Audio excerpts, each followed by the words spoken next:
আসসালামু আলাইকুম, welcome to learn with Ferdousi.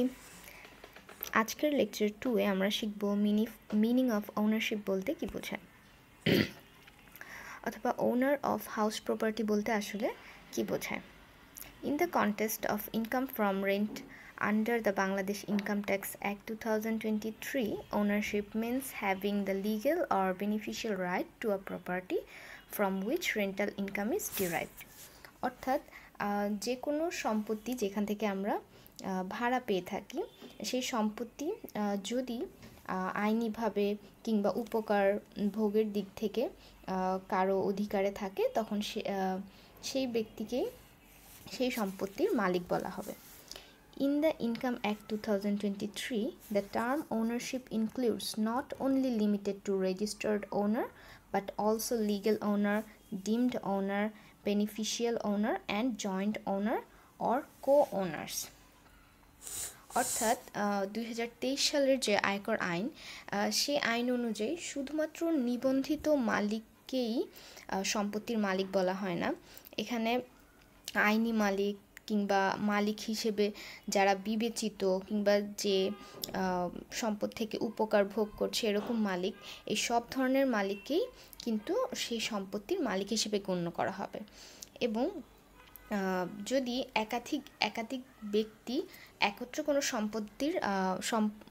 সম্পদের মালিক হয়ে থাকে, সেক্ষেত্রে তাদেরকেও কিন্তু সম্পত্তির মালিক হিসেবে গণ্য করা হবে। তবে but the partners of any partnership firm is not treated as co-owners in respect of property owned by the partnership firm.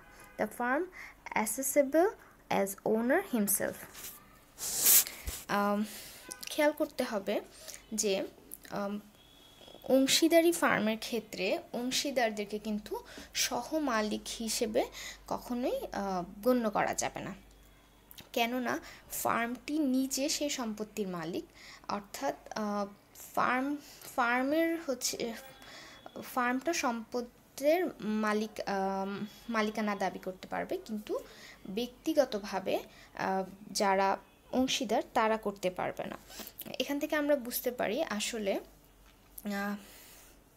ভাড়া হতে আয়ের ক্ষেত্রে এখানে যে সম্পদের মালিক বলতে মূলত নিবন্ধিত মালিককে কেবল বোঝায় না, নিবন্ধিত মালিক ছাড়াও আইনি মালিক হিসেবে বিবেচিত এমন ব্যক্তি, উপকারভোগী মালিককে অন্তর্ভুক্ত করা হয়। এমনকি সহমালিকরাও এর মধ্যে অন্তর্ভুক্ত, তবে অংশীদারি ফার্মের ক্ষেত্রে অংশীদাররা সহমালিক নয়। Thank you for watching my video.